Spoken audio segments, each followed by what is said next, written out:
ओम श्री गणेशाय नमः। रिद्धि सिद्धि सहिताय भो गुरु गणपतये नमः। अखण्डलामण्डलाकारं व्याप्तमेन चराचरं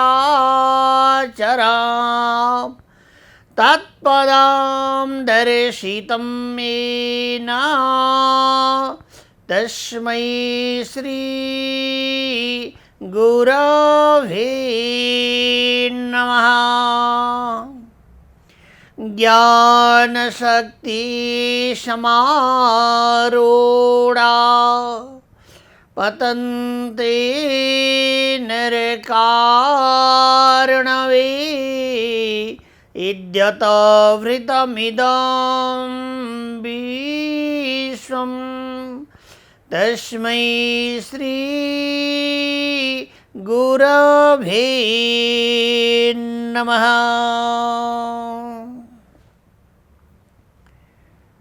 परमा आनंद परम सुखमय श्री हरि का मांगल्यमय रसो अमृत श्रवण लाभ गर्दै आनंदमा रमण गरिरहनुभए का समादरणीय भक्तवृन्दहरूमा जय श्री राधे। सर्वराज JNN 8 टेलिभिजन एवं AP1 टेलिभिजनबाट प्रसारित साधना संजीवनी कार्यक्रम मार्फत भगवान का मंगल्यमय रसोअमृत यहाँहरू श्रवण लाभ गरिरहनु भएको छ। जय श्री राधे। श्री कृष्ण गोविंद हरे मुरारे हे नाथ नारायण वासुदेवा। श्री कृष्ण गोविंद हरे मुरारे हे नाथ नारायण वासुदेवा। भवभयहारी कृष्ण मुरारी हे वनमाली श्याम हरे भज हे वनमाली श्याम हरे। श्री कृष्ण गोविंद हरि मुरारे हे नाथ नारायण वासुदेवा। हे नाथ नारायण वासुदेवा।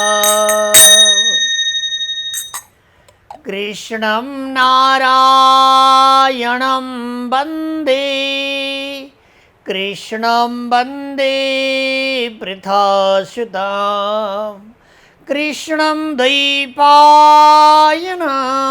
वन्दे कृष्णं वन्दे व्रजप्रियम्। परमानंद चिन्मूर्ति भगवान मुरलीधर सुप्रसादो प्रसन्नात्मा व्याधिशोभिदशो दिशः पूर्ण ब्रह्म सनातनम एतिचां सकला पुंसः कृष्णस्तु भगवान स्वयं। साक्षात नारायण परब्योमाधिपति सारा कलाले परिपूर्ण भइबक्सनु भएका श्री कृष्णचन्द्र देव प्रभुका चरण कमलमा म बारम्बार वन्दन गर्दछु। सुखदेव स्वामी राजर्षि परीक्षितलाई कृपा गर्दै आज्ञा हुन्छ, हे राजन, वास्तवमा अनुग्रह नभएसम्म परमात्माका दिव्यमय रसोअमृत रसास्वादन गर्ने शुभ सौभाग्य प्राप्त हुँदैन। हजुरको भाग्यको उदय भएछ। कारण के हो भन्दाखेरिमा हजुरका पुर्खाहरू हुनुहुन्छ नि, उहाँहरू सारा तपस्वी हुनुहुन्थ्यो, दानवीर हुनुहुन्थ्यो, परम त्यागी हुनुहुन्थ्यो, यशस्वी हुनुहुन्थ्यो। त्यही वंश परम्परामा राजर्षि परीक्षित तपाईँ हुनुहुन्छ। यसैले कुलको धर्म के हो भन्दाखेरिमा कुलले कस्तो परम्परा बनाएर आयो त्यो वंशमा पनि सर्दछ। मेरो वंश राम्रो भयो राम्रो भएन भन्ने होइन, मेरो वंशमा मेरा जनहरूले पथ कसरी प्रदर्शित गरे त्यो वंशहरूमा सर्दछ। हजुरलाई पनि यो कृपा पूर्वजहरूको प्राप्त भएको हो। पञ्चपाण्डवहरू सशरीरै स्वर्ग जानुभयो, अलिकति काम्य वासनाका कारणले सबै जान सकेनन्। तर धर्मराज युधिष्ठिर एवं स्वान कुकुर सँगै गयो। कारण किन भन्दाखेरि म भगवानको धाममा जानुपर्छ भने मेरो यो सेवकलाई पनि सँगै लान्छु भनेर धर्मराज युधिष्ठिरले आज्ञा भएको थियो। यसैले आत्मैव आत्मनो बन्धुर आत्मैव रिपुर आत्मनः, यो आत्माका लागि कुकुर, बिरालो, बाँदर, मान्छे, अनेक प्रकारका जन्तुहरू मध्येबाट भेद बुद्धि छैन। भेद बुद्धि भनेको कहाँनिर छ? तपाईँ र हाम्रो मान्यतामा रहेको हुन्छ। त्यसैले चराचर प्राणी जगतमा त्यो भगवान परमात्मा नै सर्वव्यापक रूपले शोभित भइबसेको छ। सर्वव्यापक प्रकारले आनन्द घन स्वरूपले शोभित हुनुभएको छ। त्यस्ता भगवान यो कुकुरमा पनि, मेरो यो द्वारपालमा पनि, मेरो सेवकमा पनि यत्तिकै भगवानको अनुग्रह छ। यसैले शरीर अनेक धारण गर्दैमा के भएर त्यसभित्र रहेको ब्रह्म त एउटै हो नि भन्ने धर्मराज युधिष्ठिरको दिव्य उक्तिलाई श्रवण गरेका देवहरूले सशरी स्वर्ग जानका लागि उपदेश गर्नुभयो। यसैले काम्य वासना राजन जति बेरसम्म जीवमा हुन्छ ती जनहरू बिचैमा रोकिन्छ। काम्य वासनाबाट रहित भएका जनहरू जोसुकै होस् त्यो भगवान परमात्माका समीपमा पुग्दछ। यसैले त्यस्ता धर्मभीरु हजुरका परम्परामा जनहरू हुनुहुन्छ, म बारम्बार वन्दन गर्दछु भनेर आज्ञा भयो। राजन, भगवान परमात्माका गोपनीय लीला महारास यहाँले श्रवण गर्दै हुनुहुन्छ। महारास भन्ने अर्थले सारा जीव जगत भगवान भन्दा भेद बुद्धिमा छैन। सारा जीव जगतहरू भगवान परमात्मामा नै सुशोभित भएका छन्। भगवान परमात्मामा नै एकाकार वृत्तिद्वारा समाहित भएका छन्, भेद छैन। यसैले भगवानले प्रकृति जन्य ब्रजङ्गनाहरूका साथमा जो समर्पित बुद्धि गरेका छन् उनीहरूका साथमा क्रीडा गरिबक्स्यो, अङ्गसङ्ग गरिबक्स्यो, लीला अनेक प्रकारका गरेर भेद बुद्धि छैन है। भक्त र भगवानका बीचमा भेद बुद्धि छैन। प्रकृति र पुरुषका बीचमा तादम्य सम्बन्ध छ। एउटा भएको भएर अर्को पनि सँगै रहन्छ भन्ने वस्तु भगवानले देखाउनु भयो। र करुणा वरुणालय भक्तवान च कल्पतरु भगवान परमात्मा ब्रजेन्द्र नंद नंदन सुख सागर विभुले भाण्डेरवाट, अक्षयवट, धीर समीर, यमुना पुलिन, श्रृंगारवटमा एकैचोटि महारास गर्नुभयो। जति गोपाङ्गनाहरू थिए, ब्रजवनिताहरू थिए, त्यति नै रूप भगवानले धारण पनि गर्नुभयो। यहाँ विचार गर्न योग्य छ राजन। फन्टु जीवहरूले अनेक प्रकारका तर्क वितर्क ल्याउन सक्दछन्, तर यहाँ तर्क वितर्कबाट रहित भगवान छ। तर्क वितर्कबाट रहित सूर्य छ। तर्क वितर्कबाट रहित चन्द्रमाको ज्योतिर्मय रूप सारा वृक्षहरूमा औषधि छरिरहेका छन्। यो कुरालाई बुझेर भगवान परमात्माका दिव्यमय लीला कस्ता छन्। अनन्त वीर्य वीर्योस्मि, अनन्त शक्तिले परिपूर्ण भएका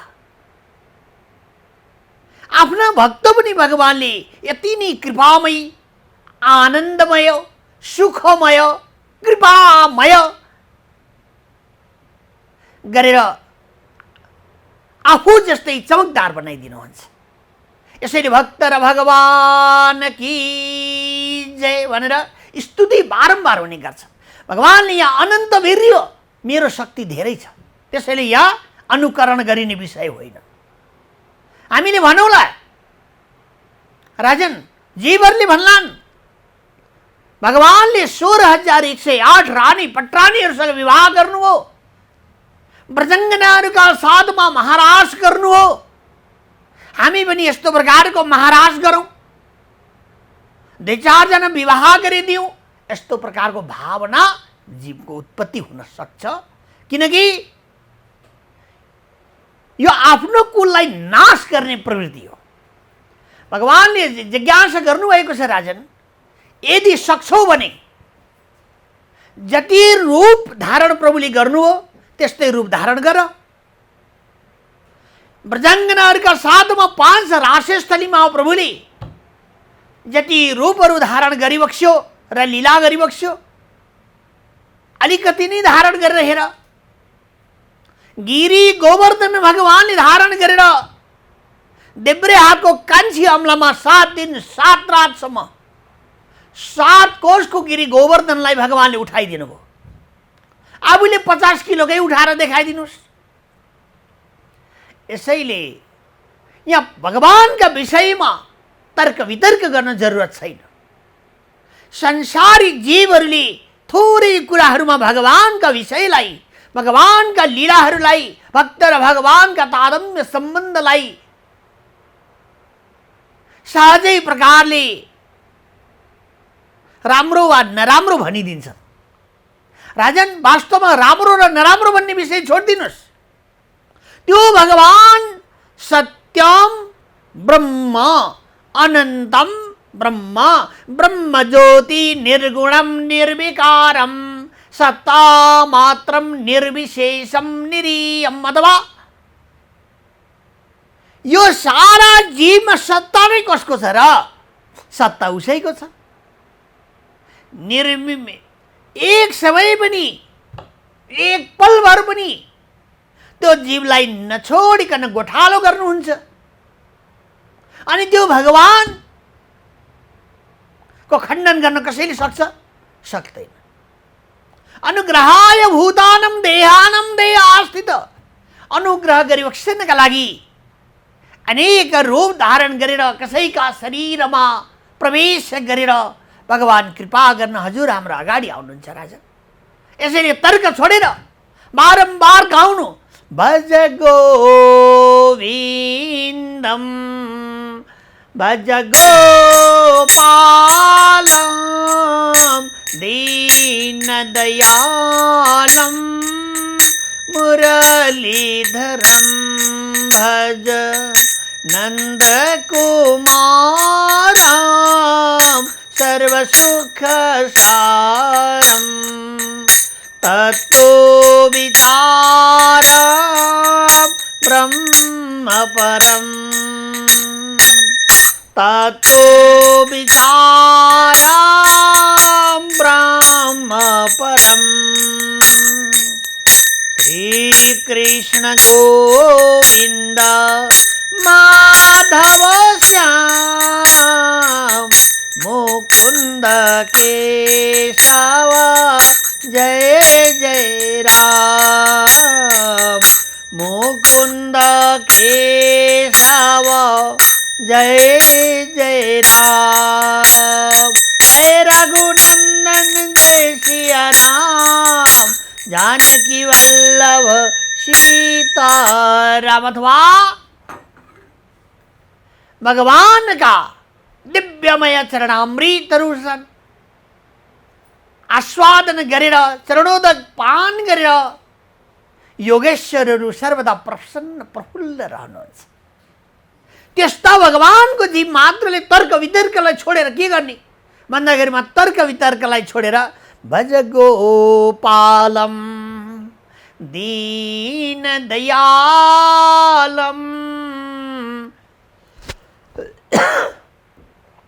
वचन रसालम कृपाकरम भज तत्व विचारम सर्वसुख सारम आनंद समनम कृपाकरम भज नंद कुमारम सर्वसुख सारम तत्व विचारम ब्रह्म परम। अथवा तत्व विचारम तत्वद्वारा खोज्ने हो भने राजन त्यो कस्तो हो भन्दाखेरिमा योगी सन्त महामुनिले तद् ब्रह्म त्वाम ब्रह्म अहम ब्रह्मास्मि भनिदिनु हो। एकाकार रूपले सोहम भनेर त्यो परमात्मालाई आफूभित्र नै जागृत गराएर सर्वव्यापक जगतमा सर्वव्यापक शरीरमा सर्वव्यापक जीव मात्रमा रहेको त्यो ब्रह्म आनन्द स्वरूप परमात्मा नै श्री कृष्ण हो। त्यो ब्रह्म हो, नारायण हो, तद् ब्रह्म हो, त्वाम ब्रह्म हो। त्योभन्दा अर्को वस्तु छँदै छैन भन्ने जानेर के गर्ने भन्दाखेरिमा तर्क वितर्कलाई छोडिदिने अनि भगवानका लीलाहरूलाई जसरी ब्रजमामाले पादन्यासै भुज विदुतिभिर सस्मृतैर भ्रू विलासै अजन्मध्ये चलकुचलपटैर कुण्डलैर गण्डलोलै सीदन्मुख्या कवर रसना कृष्ण यो कृष्णवद्यो गायन्त्यस्तं तडितैवता मेघचक्रे विरेजुः। अथवा मेघ चक्रे विरेजो मेघ चक्र जस्तो प्रकारद्वारा सुशोभित भएको छ नि यस्तै प्रकारद्वारा त्यो भगवान पनि मेघ श्यामम पीत कौशेय वाससम श्रीवत्साङ्कम कौस्तुभो वासितानम पुण्यो गन्धम पुण्डरीकाय काक्षम विष्णुर्वन्दे सर्वलोकैकनाथम।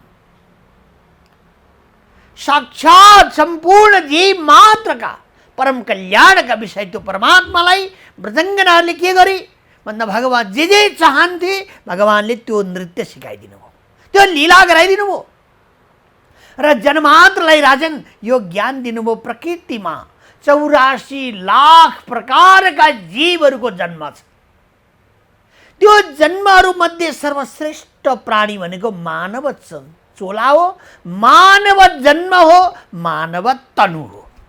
त्यो प्राप्त कस्तो मानव तनु भन्दाखेरिमा बुद्धि भएको पायो सुन्दर मनुज शरीरै प्रभु चरणैमा बुद्धि भएको।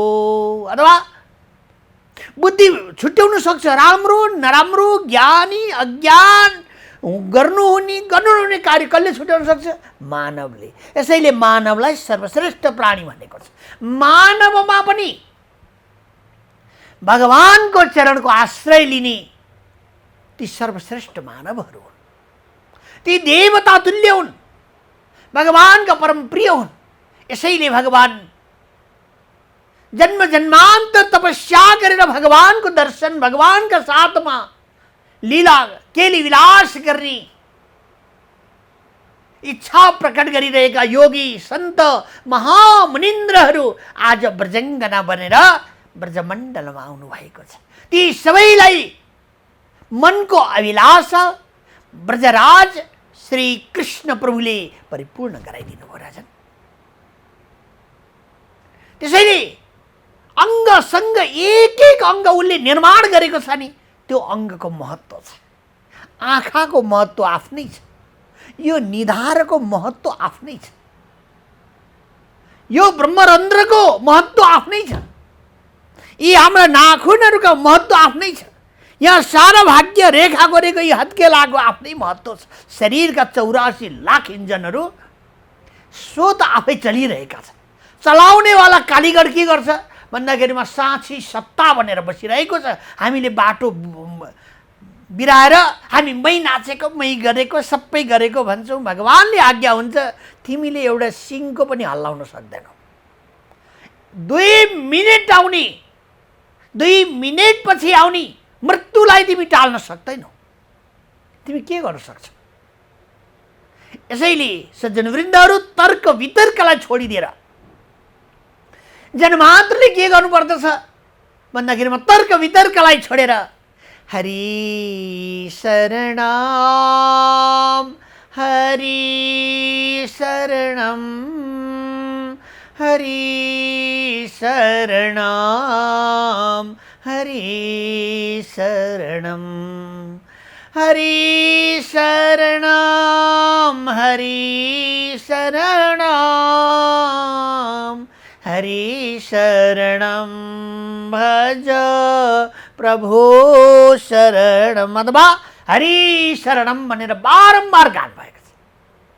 मिथ्या तर्कहरू सबै सकिए। यसैले राजन तर्क वितर्क भन्दा माथि के छ भन्दा एवं शशाङ्का सुविराजिता निशा ससत्य कामोनुरतात्बला गणः विषेव आत्मान्यवरोध्य सौरतः सर्वासरत् काव्य कथा रसाश्रय अथवा यस्तै यस्तै प्रकारको दिव्य आनन्द भगवानले ब्रजवनिताहरूलाई प्रदान गर्नुभयो। ब्रजवनिताहरू सबै थाके। बिस्तारै बिस्तारै आनन्दमा लट्टु भएका ती ब्रजमामाहरूलाई भगवानले आनन्द प्रदान गर्दै शरदको रात्रिको समाप्त हुन गयो। अथवा महाराष्ट्र पूर्णिमाको यो दिव्यमय शोभा सम्पन्न भयो। आकाशबाट देवगणहरू पुष्पवृष्टि गरिरहनु भएको छ। भगवान महादेव महादेवी बारम्बार ब्रजधराको गान गरिरहनु भएको छ। कस्तो गान? ब्रजमण्डलमै जन्मो ब्रजमै म बडो हरि जसका निम्ति छन् साक्षात् पूर्ण ब्रह्म स्वयं हरि अथवा इन्द्रले पनि स्तुति गर्नुभएको छ। ब्रह्मादेवले स्तुति गर्नुभएको छ। अप्सरा किम पुरुषले स्तुति गर्नुभएको छ र बारम्बार देवहरूले स्तुति गर्नुभएको छ। भवानी शङ्कर प्रभुले स्तुति गर्नुभएको छ। भगवान पूर्णेन्दु सुन्दर मुखादर बिम्ब नेत्रात् कृष्णात् परम किमपि तत्तो न महम न जाने अथवा पूर्ण ब्रह्म आनन्द स्वरूप त्यो श्री कृष्णचन्द्र देव प्रभु सारा दुःखका विषयबाट जीवलाई आनन्दको विषय प्रदान गर्न लागिरहनु भएको छ। दुःखका छटाहरूलाई छोडेर आनन्दको छटा प्रदान गरिरहनु भएको छ। राजन त्यस्तो भगवानको दिव्यमय लीलालाई सबै देवहरूले वन्दन गर्नुभयो। तपाईँ पनि धन्यशाली हुनुहुन्छ। मैले जो भगवान महादेवले महादेवीका जिज्ञासा परिपूर्ति गर्दै यो महाराज श्रवण गराउनु भयो, मैले पनि महादेवका मुख कमलबाट सुनेको। मैले तपाईलाई सुनाएँ भनेर आज्ञा भयो। सुखदेव भगवानका दिव्यमय वाणीहरू श्रवण गरेर राजर्षि परीक्षितलाई अलिकति शङ्का लाग्यो, अलिकति अप्ठ्यारो जस्तो लाग्यो। कारण संस्थापनाय धर्मस्य प्रशमाय तरस्यतः अवतीर्णो हि भगवान अंशेन जगदीश्वर। हे भगवान, मलाई चाहिँ अचम्म लाग्यो। भगवानले धर्ममा खण्डन मुण्डन गराइदिनु भयो। धर्ममा त नैतिकताको पाठ हुन्छ, धर्ममा त विशेष गरेर अनुशासनको विषय बन्छ। भगवानले त सम्पूर्ण गोप गोपीहरूलाई निमन्त्रणा गर्नुभयो अनि साराका सारा मृदङ्गनहरूका साथमा भगवानले दिव्यमय लीला गर्नुभयो। त्यसो गर्दाखेरि धर्मको दिव्यमय प्रचार राम्रो तरिकाले बन्ला, कृष्णमा प्रेम जीवको लाग्न सक्ला। मलाई त यो अलि अचम्म लाग्यो। भगवान के भएको होला? यो धर्मको स्थापना गर्ने, धर्मको प्रवृत्तिमा हिँड्ने, धर्ममय भगवान परमात्मा भएर सबैका आराध्य देव भएर साधारण मानुषको जस्तै संसारिक जीवको जस्तो कार्य भगवानले गर्नुभयो। मलाई अलिकति शङ्का लाग्यो प्रभु भनेर आज्ञा भयो। सुखदेव स्वामीले विचार गर्नुभयो, कसम त खुवाइएको थियो। यो रास पञ्चध्यायी पञ्चौ प्राण मैले सुनाउँदिनँ भनेर बारम्बार भनेको थिएँ। यो विकारमय जीवलाई जति धेरै मस्को लगाए पनि कतै कतैबाट विकार आउँछ। राजर्षि परीक्षितलाई पनि विकार आयो, संसारको याद आयो, पति पत्नीको याद आयो, भगवान र भक्तको विषयको याद कम भएर गयो। यसैले संसारको भावना र परमात्माको भावमा धेरै फरक हुने गर्दछ भनेर चिन्ता गर्नुभयो। व्यासदेव नन्दन शुकले आज्ञा भयो, राजन वास्तवमा शङ्का गर्ने विषय छैन। जो कर्तुम अकर्तुम अन्यथा कर्तुम समर्थवान स ईश्वरः। उसले के गर्छ भनेर त ठुलोलाई हामीले मूल्याङ्कन गर्नु पर्दैन।